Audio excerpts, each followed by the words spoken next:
एक फकीरी वाली भक्ति है। वो भक्ति कैसी है? उसमें चाहे खुद पे धूल जमी हो या अपने ठाकुर पे धूल जमी हो, कोई फर्क नहीं पड़ता। आत्मा दैदीप्यमान होनी चाहिए, ध्यान भंग नहीं होना चाहिए। भीतर की जो साक्षी दृष्टि है, जो सांभवी है, वो ज्योति प्रभावित नहीं होनी चाहिए। फिर बाहर नहाया है तो, नहीं नहाया है तो, कपड़ा मैला है तो और उजला है तो कोई फर्क नहीं पड़ता। तो ये जो भीतर वाली साधना है, ये शिव को प्रकट करती है।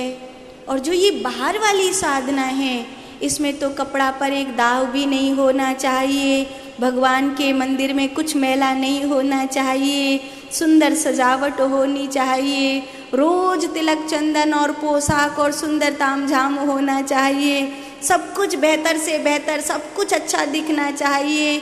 झांझ मंजीरे, कीर्तन और स्वर लहरी और दर्शन और यात्रा और परिक्रमा, ये सब होना चाहिए। मालाएं बड़ी बड़ी होनी चाहिए, कंठी सुंदर, तिलक बढ़िया, जटाएं बढ़िया, ये सब होना चाहिए। ये जो भक्ति की लग्जूरियस है, ये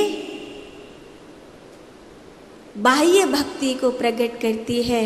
इसमें नारायण तो फिट बैठते हैं, लेकिन महादेव फिट नहीं बैठते हैं। इसीलिए कई बार शैवों में और वैष्णवों में विवाद हो जाता है। कई बार शैव और वैष्णव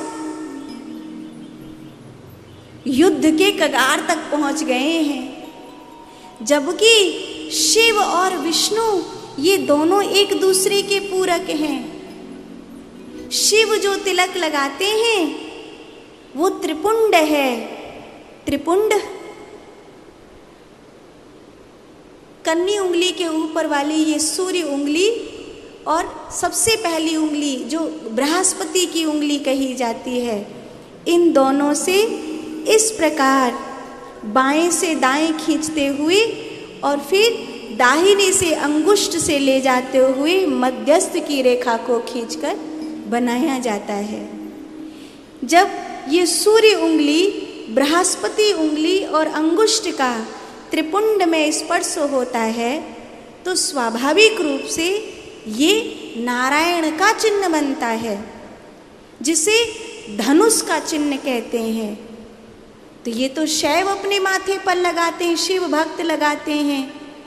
और जो आप भगवान कृष्ण के, राम के माथे पर देखेंगे, नारायण के माथे पर देखेंगे, उनके में 3 डंडी हैं। 3 डंडी हैं और मध्यस्थ एक श्री चिन्ह है। ये जो चिन्ह है, ये तो ऐसा लगता है जैसे महादेव का त्रिशूल बना हुआ है। ये तो शैव चिन्ह है। तो शैव चिन्ह को नारायण धारण करते हैं और वैष्णव चिन्ह को शिव धारण करते हैं। तो इन दोनों में तो कहीं विवाद है नहीं, लेकिन भीतरी और बाहरी साधना पद्धति होने के कारण शैवों में और वैष्णवों में कई बार मनभेद और मतभेद हो जाता है। यही मनभेद और मतभेद दक्ष प्रजापति में है। इसीलिए दक्ष प्रजापति अपनी पुत्री को शिव के साथ विवाह नहीं करेंगे। और ब्रह्मा जी चाहते हैं सती का विवाह शिव के साथ ही हो।